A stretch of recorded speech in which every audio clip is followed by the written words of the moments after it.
तो देखिए illustration number 4 देख रहे हैं, इसकी टाइमलाइन जो है वो अपन बना लेते हैं।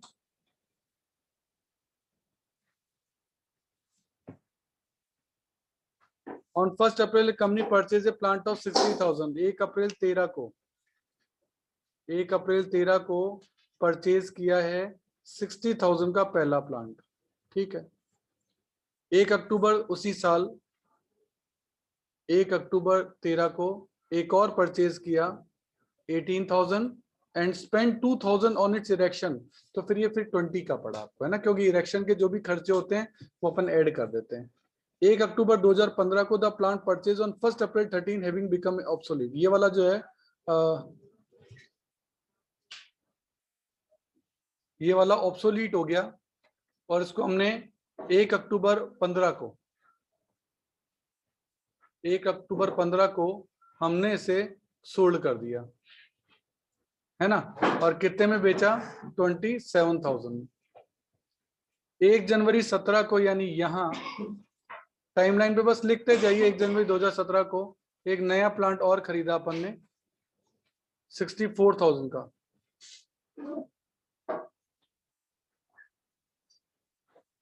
And on the same date the plant purchase on 1 October 13। ये वाला हमने यहां आकर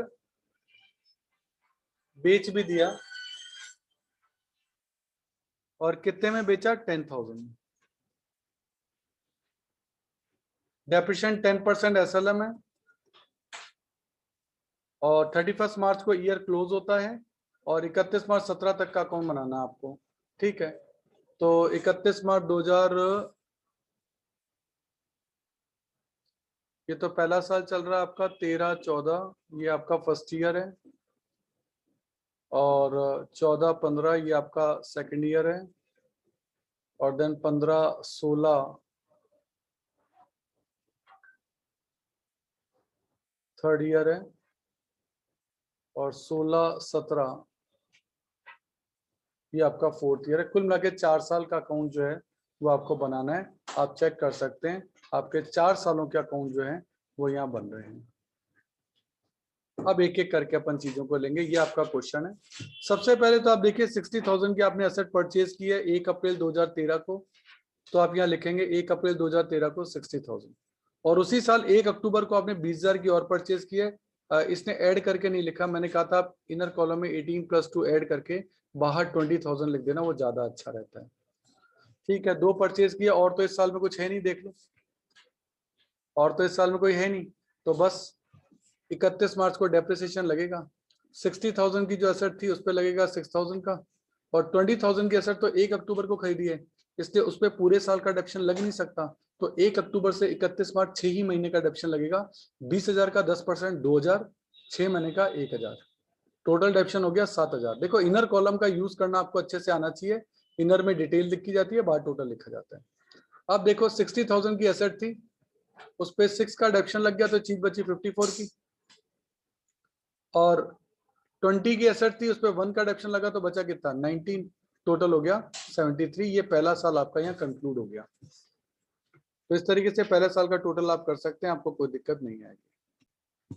अब सेकंड ईयर को अगर अपन देखें तो सेकंड ईयर में कुछ भी नहीं हुआ, जस्ट जनरल है, ना कोई सेल है ना कोई परचेज है, तो बहुत ही आसान हो गया।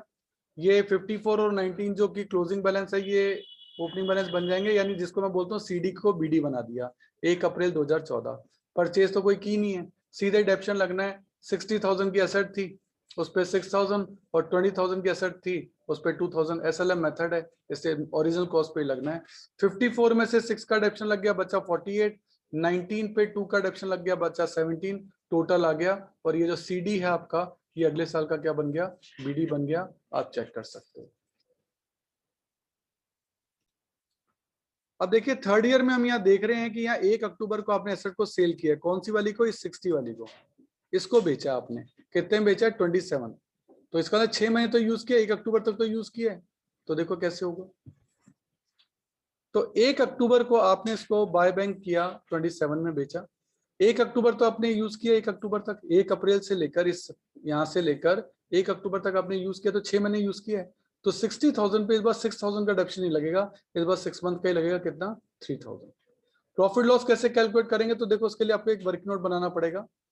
आपके साल के शुरू में ये एसेट थी 48 की, पहली एसेट जो थी वो कितने की थी 48 की, और इस साल उस पर 6 महीने का डिडक्शन लग गया 3000 का, तो आज की डेट में उसकी बुक वैल्यू कितनी बची 45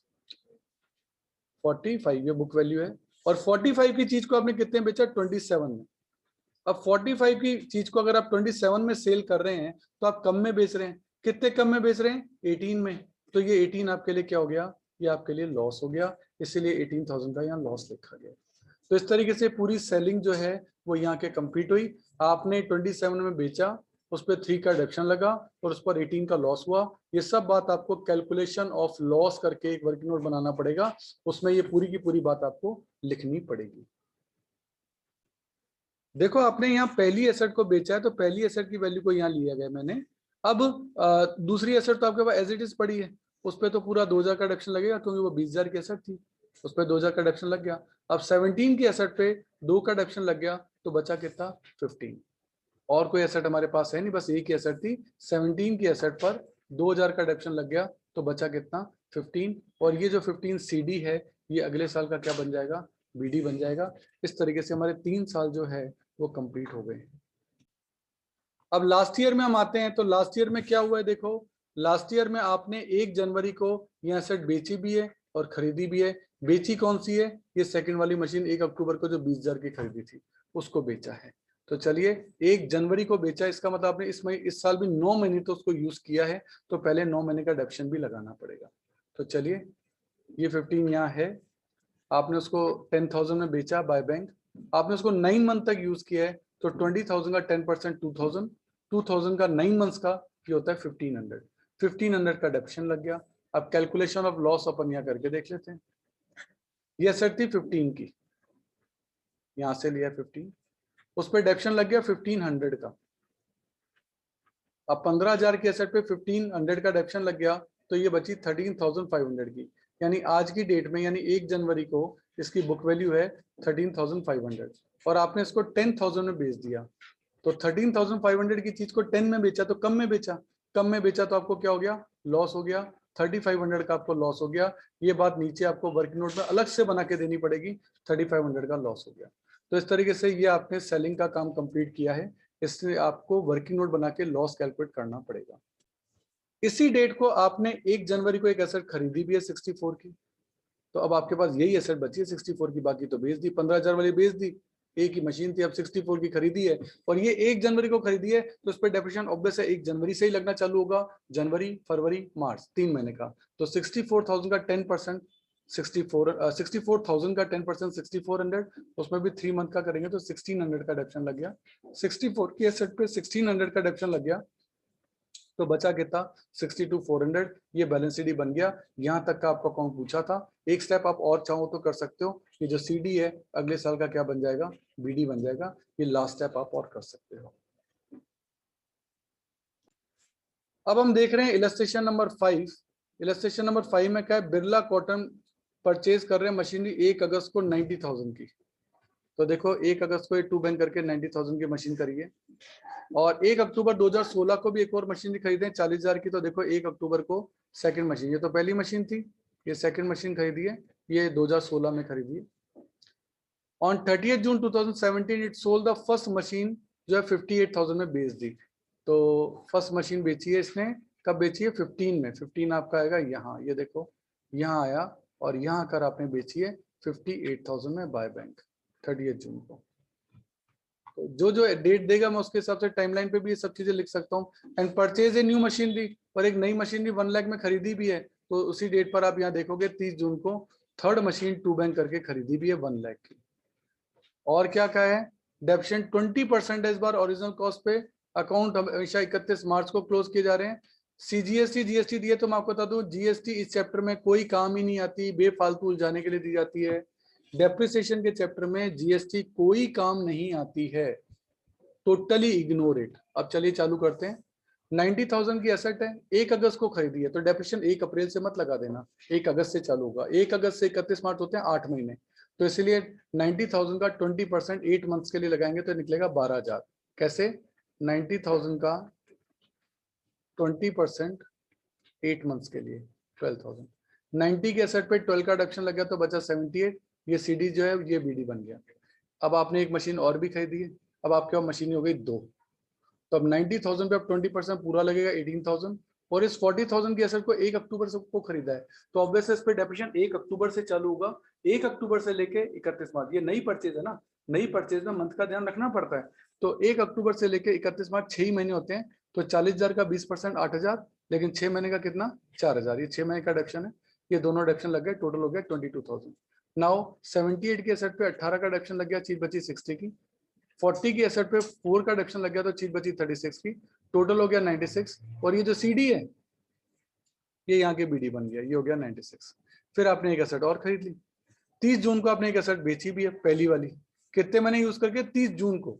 अब 1 अप्रैल को ईयर चालू हुआ और आपने 30 जून को एसेट को बेचा है, तो 3 महीने तो यूज की, तो 3 महीने का डिडक्शन लगेगा।